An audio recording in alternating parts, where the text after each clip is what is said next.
ना बात यह कि जो कॉन्स्टिट्यूशन मैटर्स होंगे ना वो सिर्फ कॉन्स्टिट्यूशन बेंच सुनेगा। जहाँ तक जैसे आपने बानी पीटीआई इमरान खान की बात की, तो मेरी ज़ाती राय में अभी तक उस पे एक सुप्रीम कोर्ट की जजमेंट है जिसमें जवाद एस ख्वाजा साहब वो पिटिशनर थे और उन्होंने जो आर्मी एक्ट 1952 उसका आर्टिकल 21D को चैलेंज किया था और कहा था उसमें उन्होंने एलेज किया कि जी it is ultra vires to the constitutional and fundamental rights of constitution of 1973, जिसके ऊपर सुप्रीम कोर्ट ऑफ पाकिस्तान ने सुनने के बाद एक बड़ी लैंडमार्क जजमेंट दी और उन्होंने वाक़यातन उसको अल्ट्रा वायरस डिक्लेयर कर दिया। अब उसके ख़िलाफ़ रिव्यू जो है उस ऑर्डर को रिव्यू में चैलेंज किया गया है। रिव्यू इस वक्त पेंडिंग है जिसमें ये होल्ड किया गया है कि सिविलियन का ट्रायल जो है वो मिलिट्री कोर्ट में नहीं हो सकता।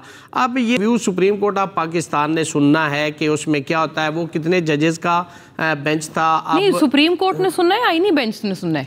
देखिए जिसमें कॉन्स्टिट्यूशन मैटर वो तो ऑलरेडी डिसाइडेड है, वो तो ऑलरेडी डिसाइडेड है, लेकिन जहाँ पे भी अब ऑनवर्ड जो मैटर्स आएंगे जिसके अंदर कॉन्स्टिट्यूशन मैटर्स होंगे वो फिर यही बेंच सुनेगा। यानी कि आप कहना चाह रहे हैं कि पिछला मामला है, इसकी क्योंकि रिव्यू पहले दायर हुआ हुआ है इसलिए वो सुप्रीम कोर्ट ही सुनेगा, लेकिन जो आइंदा मैटर्स आएंगे वो आईनी बेंच। हाँ, मैं यही समझता हूँ चूंकि वो तो डिसाइडेड केसेस है ना। अच्छा, इसका रेट्रोस्पेक्टिव इफेक्ट नहीं होगा। ओ, रेट्रोस्पेक्टिव इफेक्ट नहीं है। अब जो कॉन्स्टिट्यूशन मैटर यानी उससे जब ये अमेंडमेंट पास हुई उससे ऑनवर्ड जो होंगे ना वो सुने जाएंगे। मेरी जाती राय में ये क्वेश्चन ऑफ लॉ है ये भी कि क्या इस पे सुप्रीम कोर्ट ऑफ पाकिस्तान इसको सुनेगी, रिव्यू किस बेंच के पास पेंडिंग था। अब तो जो पीछे पेंडिंग भी पड़े हुए हैं डिसाइड चूंकि वो नहीं हुआ और गालिबन जो 26वीं आईनी तरमीम को चैलेंज करने वाली भी जो पिटिशंस हैं वो भी यही लोग सुनेंगे, वो नहीं सुनी जा सकती। उसमें एक सवाल ये पैदा होता है, अदरवाइज तो जो अमेंडमेंट कहती है ना उसके मुताबिक तो यही सुनेंगे, यही सुनेगा। लेकिन हमारी बीइंग स्टूडेंट ऑफ लॉ उस पे राय ये है कि चूंकि ये बेंच तो इस अमेंडमेंट की क्रिएशन है तो no one can be a जज, जिसको थोड़े खुले अल्फाज में बेनिफिशियरी कह सकते हैं, ओन काज, वो इसको नहीं सुन सकते। और दूसरा ये है कि ये देखिए 7 जजेस का बेंच है या 5 जजेस का बेंच है जो कॉन्स्टिट्यूशन बेंच है। अब ये तो होल मतलब है सुप्रीम कोर्ट सुनेगी और फिर उसको डिसाइड करेगी कि वाकयातन क्या ये repugnant to any article of the constitution of 1973 है, क्या ये आर्टिकल 227 से रिपग्नेंट है, क्या ये आर्टिकल मतलब एक कॉन्फ्लिक्ट ऑफ इंटरेस्ट की बात आ जाती है। इसको ये देखना है कि क्या जो injunction of Islam, constitutional fundamental rights chapter number 2 या किसी और आर्टिकल से जैसे 175 सब आर्टिकल 3 है उससे ये रिपग्नेंट तो नहीं सही हो गया। इसकी जो है कॉम्पिटेंस वो supreme court as a whole सुनेगी, ये बेंच उसको नहीं सुन सकता चूंकि इस अमेंडमेंट ने तो उसको अख्तियार दिया और वो बेंच बना है। सही बात तो वो कैसे सुन सकता है अपनी ही जिसके वो बेनिफिशियरी वो उसको कैसे सुनेंगे। हमारी इस पे ये राय ये, और अगर सुन लिया तो फिर कुछ मामला जाहिर है फिर उस इस अमेंडमेंट के अंदर तो ये भी बहुत बड़ा है कि अनोमली है कि देखिए इसकी अपील प्रोवाइडेड नहीं, जिसका हम हमेशा मुतालबा करते रहे कि 183 के तहत जो फैसला आता था सुओ मोटो में हम हमेशा कहते थे कि इसके खिलाफ अपील होनी चाहिए, फिर अपील के खिलाफ रिव्यू भी प्रोवाइडेड था। इस अमेंडमेंट के अंदर ये दोनों चीजें लैप्स हैं, साइलेंट है, इस पे 26वीं तरमीम है और अगर इस पे ये है और ये जो सीनियर जजेस पे बेंच बनाया गया कॉन्स्टिट्यूशन बेंच, कल को अगर अपील प्रोवाइडेड होती है या किसी अमेंडमेंट के जरिए रिव्यू प्रोवाइडेड होता है तो फिर क्या सीनियर जजेस के खिलाफ जूनियर जजेस उसको सुन सकते हैं। इसके अंदर ये अनोमली भी है, ये लॉ का सवाल है, ये क्वेश्चन ऑफ लॉ। इतनी सारी अनोमलीज छोड़ दी आपने तारिक साहब इस पूरी 26वीं तरमीम में उजलत में और ये उजलत ही वजह थी या फिर ये आपने जैसे कहते हैं ना भोले बन के आप लोगों ने काम कर गए आप लोग। और 144 सर पिंडी में तो जलसा ही नहीं था उनका। वो कहते हैं स्वाबी में वहां पर वो अर्तुगरुल बन के निकले हैं गंडापुर साहब, आप लोग यहाँ खौफजदा हो गए। बिस्मिल्लाहिर्रहमानिर्रहीम, बहुत शुक्रिया आपका मोना, आपने प्रोग्राम में दावत दी। देखिए बात ये है, थैंक यू। बात ये है कि मैं इस जलसे पे आने से और आपके सवाल पे आने से पहले सबसे पहले मैं जो कोयटा में वाक़या हुआ दहशतगर्दी का उसका हवाला दूंगा, उसका जिक्र करूंगा कि कितना अफसोसनाक है कि हमारी दर्जनों वहाँ पे शहादतें हुई और ये लोग जो होते हैं ये अपने अपने ख़ानदानों के सरबराह होते हैं, अपनी अपनी फैमिलीज़ का मुस्तकबिल होते हैं, अपने जो उनके बच्चे होते हैं उनका मुस्तकबिल होते हैं और ये इतनी बड़ी तादाद में आप देखें कि उसके ऊपर जो मैं माज़रत से ये बात कहूँगा कि तमाम सियासी जमातों को इस तरह के मामलात के ऊपर सबसे पहले बैठना चाहिए, बैठ के बात करें कि ये एक ऐसा मुसीबत है जिससे पाकिस्तान गुजर रहा है। इस तरह के मामलात तो अबव पार्टी लाइन है, सबसे पहले इनको काबू करें, बजाय इसके कि जो नारे अभी यहाँ पे लग रहे हैं, जो आपने अभी कहा कि जनाब सड़कों पे निकल आओ, चुन चुन के मारे जाओगे। वो भाई कौन आपको चुन चुन के मार रहा है? कौन आपकी कोई विच हंटिंग कर रहा है? क्या हो रहा है? कोई बंदे आपके जेलों में हमारे दौर में नहीं रहे, नवाज शरीफ नहीं रहे, शहबाज शरीफ नहीं रहे, मरियम नवाज नहीं रही, राना सरोला नहीं रहा, लंबी फहरिस्त है।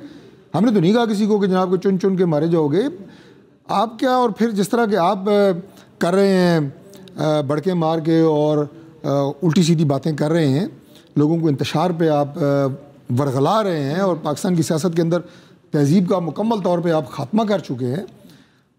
आप इस तरह की कॉल्स दे के पाकिस्तान में साबित क्या करना चाहते हैं? मुझे तो ये आज तक समझ नहीं आई कि इंतशार और फसाद की सियासत ने हमेशा किसी मुल्क में कभी कोई किसी चीज़ को फ़रोग़ दिया। KP के तो हमारे जो भाई हैं बहनें हैं, मैं तो हैरान हूँ इस बात के ऊपर कि वो वज़ीर आला से पूछते नहीं है कि भाई जब से तुम आए हो कितने महीने हो गए आप? 7 महीने ज़्यादा हो गए। तुमने सूबे के लिए कुछ किया सवाए जुल्फ़ें संवारने के और सवाए इस तरह की उल्टी सीधी बातें करने के और गालियाँ देने के? और मीडिया है तो उसको गालियाँ, खवातीन नहीं, वो कहते हैं वो तो बहुत उन्होंने रिलीफ दिया है। गंडापुर साहब बताते हैं हम तशहीर वैसे नहीं करते जैसे पोस्टर पब्लिसिटी मरियम साहिबा करती हैं। वो कहते हैं हम चुप करके काम करते हैं, आवाम को पता चलता है, इसीलिए आवाम ने उन्हें तीसरी दफा मैंडेट दिया है। आपने कोई जिन रखे हुए हैं जो काम करते हैं, किसी को नजर नहीं आते, किधर काम करते हैं आप? हम भी इसी पाकिस्तान के शहरी हैं, KP से नजदीक रहते हैं। तो सर तीसरी मरतबा क्यों मैंडेट दिया अगर ये लोग काम ही नहीं कर रहे? नहीं, वो उसकी वजूहात और है, वो मैं आपको बताऊंगा। उसकी वजूहात और है। मैंडेट जो है वो जिस तरह दिया गया और जिस तरह लिया गया उसको छोड़ें। लेकिन मैं इस बात के ऊपर इसलिए इतनी तकलीफ़ और दुख से ये बात कर रहा हूँ कि हम जिन मसाइल का शिकार हैं उनके ऊपर जाने की बजाय हम ये सोशल मीडिया सेंसेशंस फैला रहे हैं, कौम को तकसीम कर रहे हैं, नौजवानों को तकसीम कर रहे हैं। ये सियासत जो है इसे हमने ख़त्म करके आगे बढ़ना है।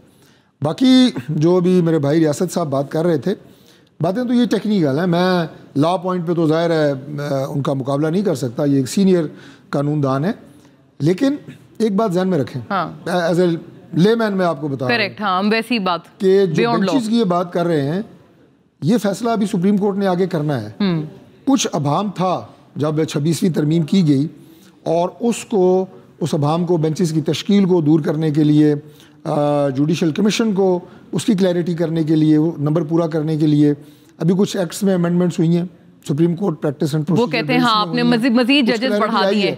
मजीद जहाँ पे अभाम होगा हम लीगल फर्टर्निटी की मदद से इंशाल्लाह, जो हमारी सबसे बड़ी बार है सुप्रीम कोर्ट बार एसोसिएशन, उनके सीनियर मेंबरान की मदद से मजीद हम इसको दुरुस्त करेंगे।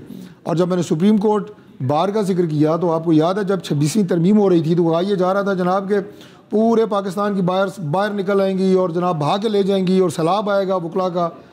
सुप्रीम कोर्ट बार आपको पता है सदर साहब मुझे ऑफ द रिकॉर्ड सर बता रहे थे एक मिनट मुकम्मल कि आने वाला है ऐसा कुछ। हमारा हिमायत याफ्ता उम्मीदवार जीता है सुप्रीम कोर्ट बार में। हाँ, इमरान खान का हिमायत याफ्ता उम्मीदवार नहीं जीता।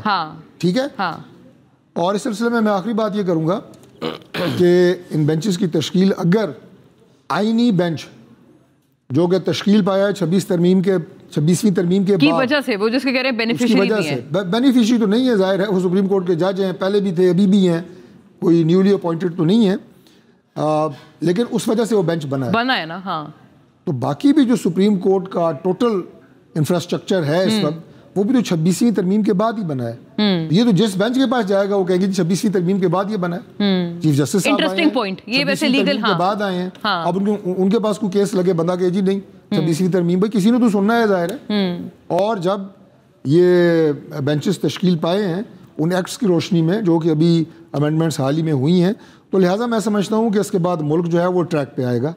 मुझसे मौलाना हमदुल्ला साहब ने यह कहा था कि आप अल्लाह को हाजिर नाजिर जान के ये बात कहते हैं कि ये जजेस को काबू करने के लिए आपने नहीं किया, उनकी बेहतरी के लिए किया है। मैं कहा बिल्कुल हाजिर नाजिर जान के मैं कह रहा हूं, आपको इंटेंट पे आप इतना अच्छा के लिए कर रहे हैं, रियासत को मजबूत करने के लिए